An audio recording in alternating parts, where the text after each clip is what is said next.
Zoti Glos, mirë se erdhët në studion e Politikos. Kjo është intervista e parë në këtë ambiente dhe qëllon të jetë edhe një lloj interviste lamtumire e juaja me Tiranën. Faleminderit që e pranuat ftesën. Ngjarjet janë shumë dhe ne për këto ngjarjet e fundit do të flasim sot në këtë 30 minutësh intervistë.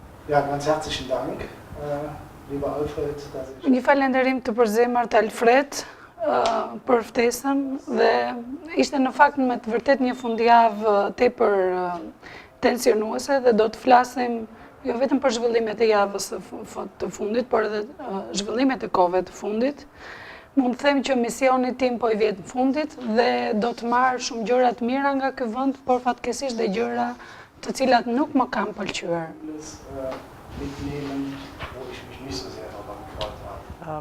Me që jemi këtu tek gjërat e mira që do merrni me vete dhe gjërat që nuk ju kanë pëlqyer, mund të na listoni shkurtimisht disa gjëra që ju kanë pëlqyer shumë nga Shqipëria dhe shqiptarët dhe disa gjëra që nuk ju kanë pëlqyer. Das kann ich gerne tun. Zunächst einmal... Si karakter jam një njeri që mendoj pozitivisht dhe mund të flas me kënaqësi edhe për gjërat ose le të themi për eksperiencat e mira që kam patur këtu në Shqipëri. Ti di që unë përfaqësoj një organizat, një fondacion politik këtu në Shqipëri. Në këtë kuptim edhe aktiviteti ynë ka lidhje të ngushtë me politikën. Dhe nëpërmjet punës time, aktivitetit tim këtu, kam patur fatin e madh që ta njoh Shqipërinë më së miri që nga veriu në jug dhe që nga lindja në perëndim. Mund të njoh për Shqipërinë si një vend të mrekullueshëm, një vend me njerëz të mrekullueshëm dhe me resurse kaq të shumta për të cilat shumë vende do t'i kërkonin të kishin me kaq dëshirë. Në këto 3 vjet nuk ka patur asnjë rast të vetëm në të cilin nuk kam përjetuar miqësinë dhe mikpritjen e shqiptarëve në pozicionin tim si huaj si gjerman. Kur flisi për Shqipërinë e bukur, gjë për cilën unë dakordohem, më kujtohet slogani i fundit i protestës së opozitës, i cili thoshte Shqipëria nuk është e varfër, por është e vjedhur. Dhe do doja të ndaleshim pak tek kjo fundjavë që shkoi. Pyetja ime ishte për të mirat dhe për të këqijat. Unë kuptoj që do doni t'i shmangeshit të këqijave, po ç'përshtypje ju la fundjava e shkuar? Protestat, reagimet, gazi lotësjellës, dhuna, mos dhuna, retorika e meradh. Also zunächst glaube ich...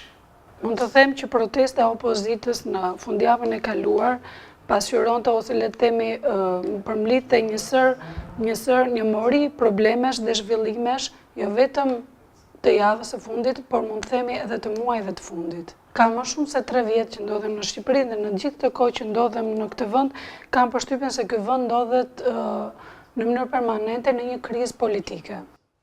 Zugespitzt hat sich das aus meiner Sicht nochmal... Mund të them që kjo krizë ka filluar që nga vjeshta e vitit 2016, këtu mund të përmend në këtë rast zgjedhjet në qarkun e Dibrës, mund të përmend protestat e shumta në shkurt të vitit 2017, mund të përmend çadrën e deri në fund marrëveshja midis opozitës, midis Partisë Demokratike dhe qeverisë në maj të 2017-ës, çfarë çoi në dështimin më të madh për Partinë Demokratike për zgjedhjet parlamentare.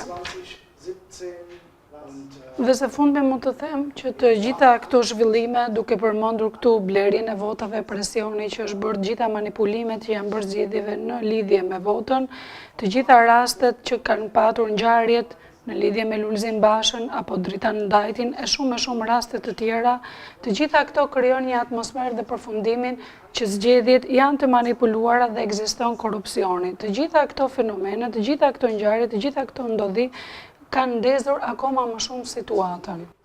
Kam megjithatë një paradoks, një kontradiksion.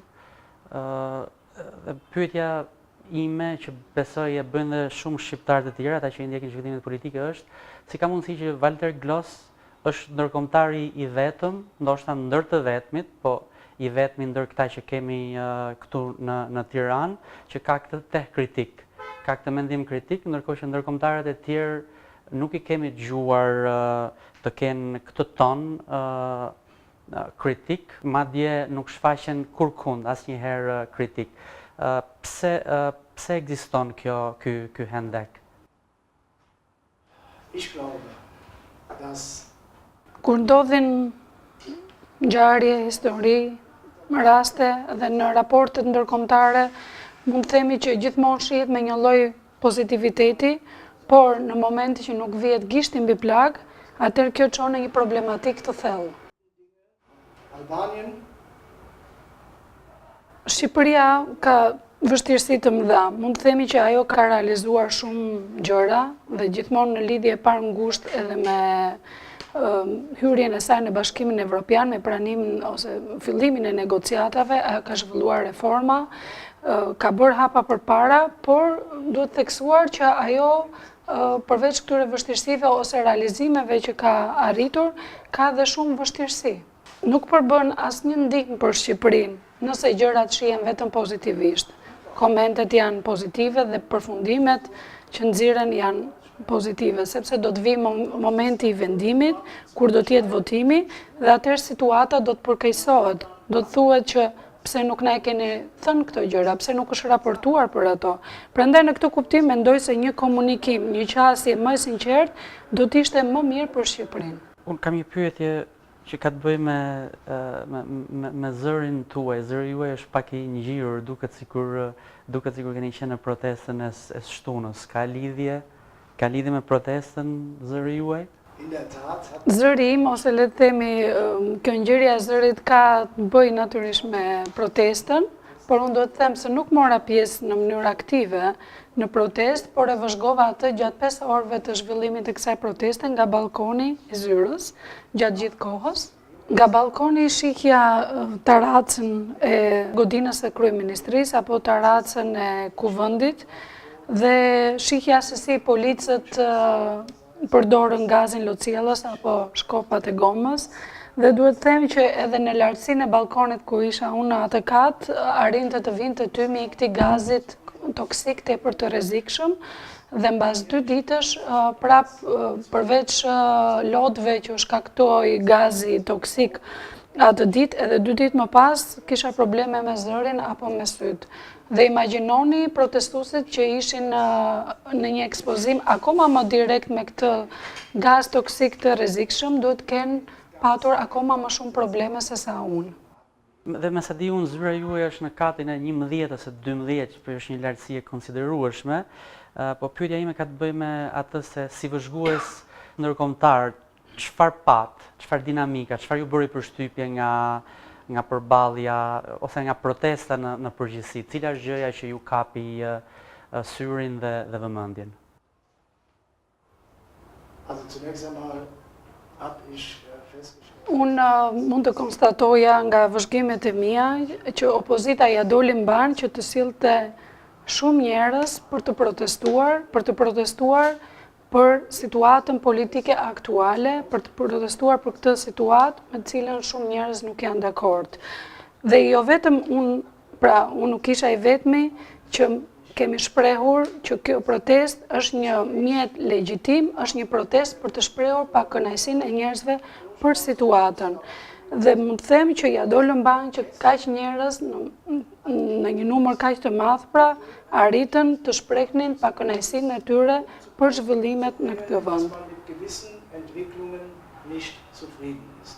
Nga bisedat që kam patur përpara zhvillimit të protestës me Lulzim Bashën, mund të them që planifikimi I këtyre protestave ishte që kjo proteste ishte sa më paqësore, ishte menduar që dhe lulet që do t'i dhuroshin policëve të simbolizonin edhe një demonstrim, një protestë sa më paqësore. Por mund t'ju them, nga konstatimet e mia, nga vëzhgimet e mia, që unë pash se si erdhi një re tymi nga taraca e kryeministrisë dhe gjithashtu mund të them që edhe shashkat që u hodhën përkundrejt pra nga drejtimi I demonstruesve, I protestuesve, dhe diçka tjetër që vura re ishte dhe shkëputja ose mund të themi boshllëku që u krijua në radhët e policisë si një ftesë, le të themi, për të hyrë drejt godinës së kryeministrisë nga radhët e protestuesve. Damit sie auf das Präsidentenamt stürmen konnten. Ich vermute, dass durch die Demonstranten Mund të themi që nga radhët e protestuesve u ushtrua një farë presioni në radhët e policisë, të cilët për arsye dhe sigurie u shkëputën, pra e prishën atë kordonin e tyre, por mund të themi që deri në ato momente protesta ishte paqësore dhe çfarë ndodhi më pas nuk ishte të bënte me një protestë paqësore, por të gjithë dëshiruam dhe ndodhi që të gjithë politikanët që morën pjesë në këtë protestë u distancuan në mënyrë mjaft të qartë ndaj akteve të dhunës që ndodhen në këtë protestë. Protesta shtunës zoti Glos ka një stacion tjetër, stacioni është e enjtja, që qëllon të jetë e enjtja e parlamentit, dhe këtu gërshetohet një tjetër element që ka të bëjë me parlamentin, është kërkesa që zoti Basha i ka bërë grupit parlamentar dhe forumeve të Partisë Demokratike për djegje ose dorëzim të mandateve, që me sa duket vendimi i marrë dhe sot në i fuqizuar në mbledhjen e grupit parlamentar, dhe me sa duket të njëjtën do të shohim protestën dhe në dukje edhe dorëzimin e mandateve. Çfarë do të thotë kjo për demokracinë në Shqipëri, për jetën politike në Shqipëri, për CDU-n dhe për komunitetin ndërkombëtar në përgjithësi? Also es gibt mit Sicherheit Mund të them që ka perceptime të ndryshme në radhët e shqiptarëve në lidhje me këtë çështje, por ka një qëndrim tepër të qartë nga CDU-ja. ganz klare Haltung der Mund të them se u habita kur lexova të shtunën në lidhje me protestën edhe komentet e Bushatit, Rakipit dhe Lubonjës, ku ata mendonin se do të ishte më mirë që demonstruesit, protestuesit të kishin hyrë në godinën e kryeministrisë. Aber das zeigt genau, Pikërisht kjo flet edhe për perceptimet e ndryshme që kemi, sepse shumë njerëz besojnë se duke ushtruar akoma më shumë dhunë, duke ushtruar akoma më shumë presion, do të kemi ndryshime.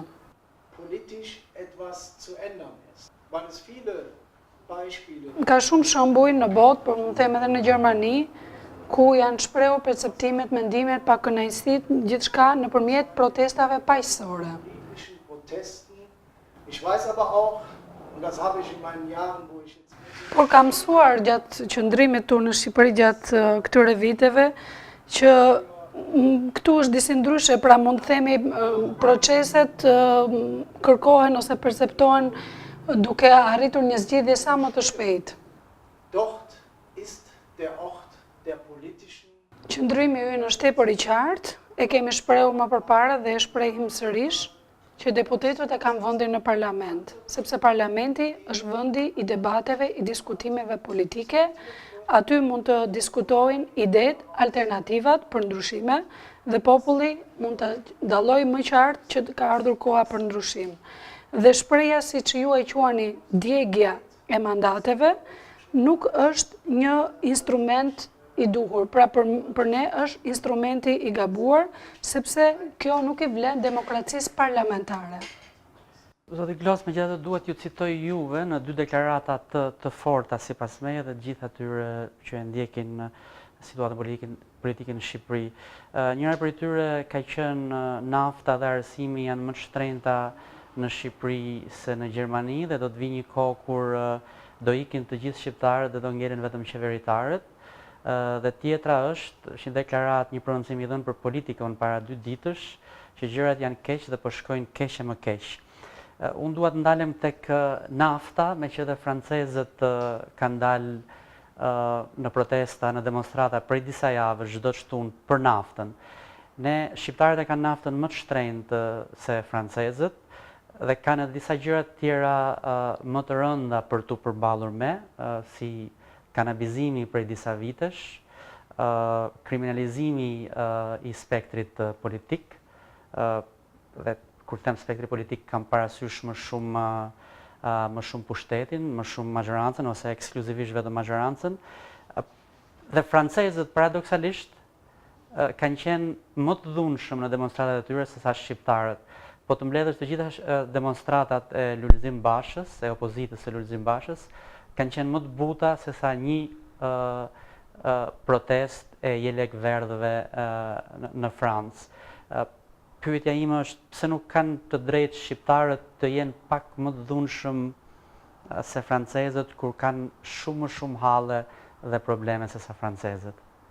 Also zunächst einmal glaube ich, do të thosha që dhuna nuk çon në zgjidhje dhe përdorimi i dhunës do të kërkonte edhe kundra dhunë. Por nga ana tjetër duhet të them që në Shqipëri zgjidhja nëpërmjet kompromiseve nuk është e mundur. Populli shqiptar kërkon të shkojnë në Evropë. 80% e shqiptarëve duan të bëhen pjesë e Evropës. Por që të bësh pjesë e Evropës, duhet të respektosh dhe të kesh parasysh edhe rregullat e lojës. Për sa i përket protestave në Francë, do të thosha që ato nuk duhen marrë si shembull. Nuk po i marrim si shembull atëherë, po i mbetemi me që zoti Glos përmendi Europën, unë më kujtohet një deklaratë tjetër e juaja, sipas së cilës Këshilli i Europës ose BE-ja nuk do bënte mirë t'i hapte negociatat në qershor, sepse qershori është njëkohësisht dhe muaji i zgjedhjeve. Pra fundi i qershorit janë zgjedhjet lokale në Shqipëri dhe është data e bisedimeve për hapjen e mundshme të negociatave. Pra do të favorizonte njërin anë, njërin palë në zgjedhje. Ai qëndroni kësaj deklarate e para dhe e dyta, cili mendoni se do të jetë qëndrimi gjerman në qershor për hapjen e negociatave BE Shqipëri?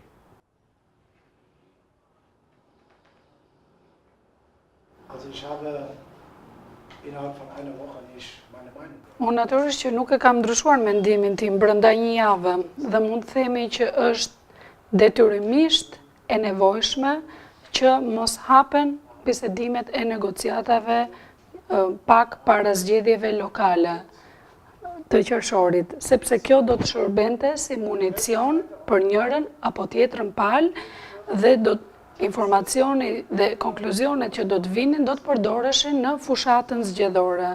Mendoj që këto tema janë tepër të çmuara për t'i përdorur në fushata zgjedhore.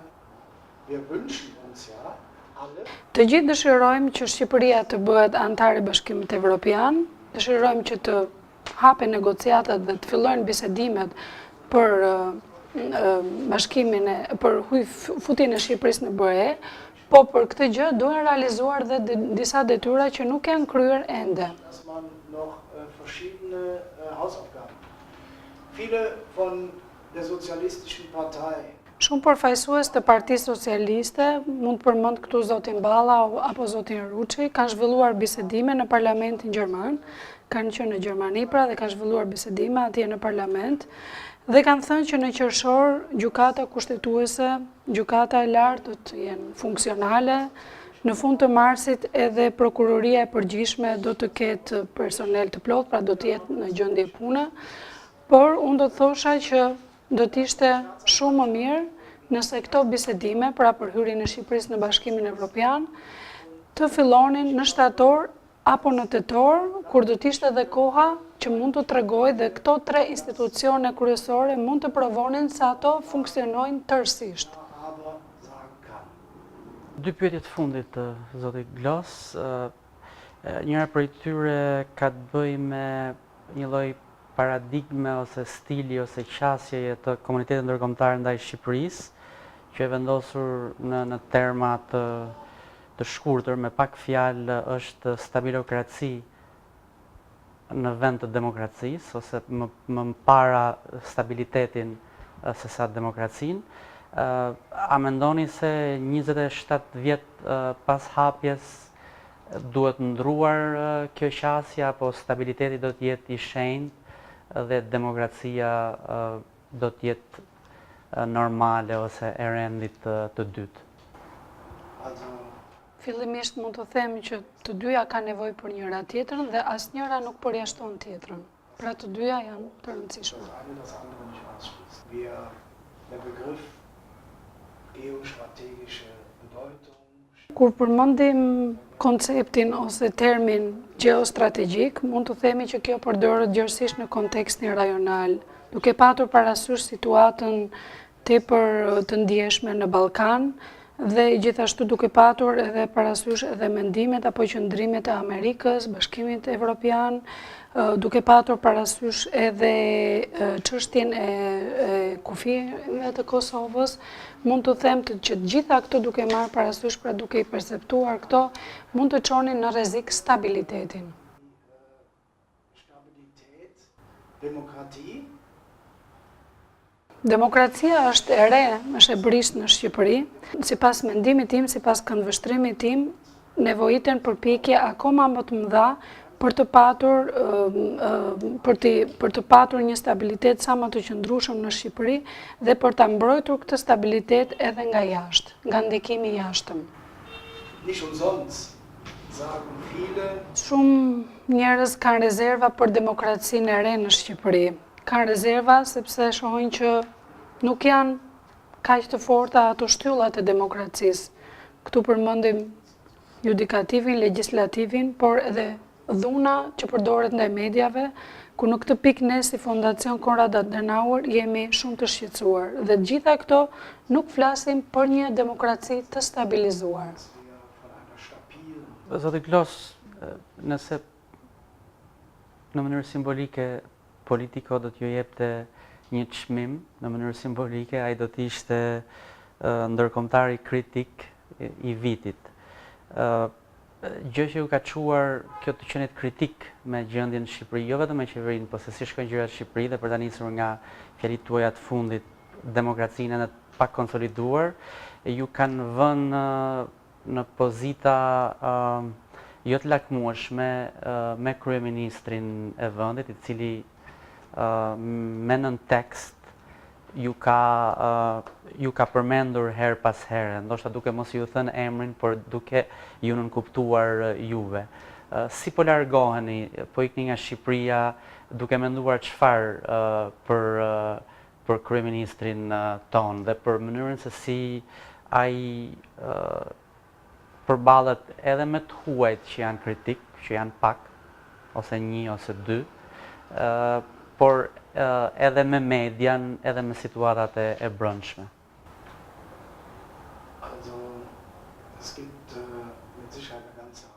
Mund të përmend në këtë pikë një sër gjërash me të cilat nuk jam i kënaqur, se si qeveria ka qasjen e saj me tema të ndryshme, ose se si Edi Rama i trajton këto tema. Në këtë pikë mund të sjell shumë shembuj, njëri prej tyre për shembull është edhe censorshipi për mediat online, ose sulmi që është bërë Voice of America, zëri i Amerikës, dhe kjo flet e gjitha për një qasje jo suverene, dhe kur tregon që kur je i sulmuar, pra qeveria ndihet ose Edi Rama ndihen të sulmuar dhe reagojnë në mënyrë të tillë. Një shembull tjetër mund të jetë dhe qasja e tij ose e qeverisë me protestën e studentëve, me vetë studentët, me mësuesit, me profesorët dhe diçka e tillë nuk është e denjë, nuk është profesionale. Kjo flet ose për faktin që qeveria nuk ka interes për të gjetur një zgjidhje, një kompromis, ose ajo vepron në mënyrë të qëllimshme, të ndërgjegjshme, me qëllim që situata të përkeqësohet dhe të shpërthejë. Duke ju falendëruar për intervistën dhe për ndihmën dhe kurajën që i keni dhënë demokracisë, edhe pse jo ende të fortë në Shqipëri, e mbyllim këtu dhe ju uroj rrugë të mbarë dhe punë të mbarë kudo që të jeni, dhe sigurisht ta mbani mend Shqipërinë dhe të ktheheni, sepse jam i sigurt i keni lënë ca miq të mirë në Tiranë. Also das kann ich versprechen. Ich werde mit Sicherheit nicht nur einmal. Ju premtoj që do të kthehem përsëri, do të takoj, jo vetëm do të takoj këto njerëz kaq të mirë dhe kaq të këndshëm që kam takuar këtu, por dhe do të angazhohem për ta. Kjo do të thotë që do të i lë dhe porosi pasardhësit tim që ai të angazhohet me të njëjtin intensitet për të ndihmuar dhe mbështetur të gjithë këta njerëz kaq të shumt dhe kaq të mirë në Shqipëri. Faleminderit për bisedën. Dankeschön. Faleminderit.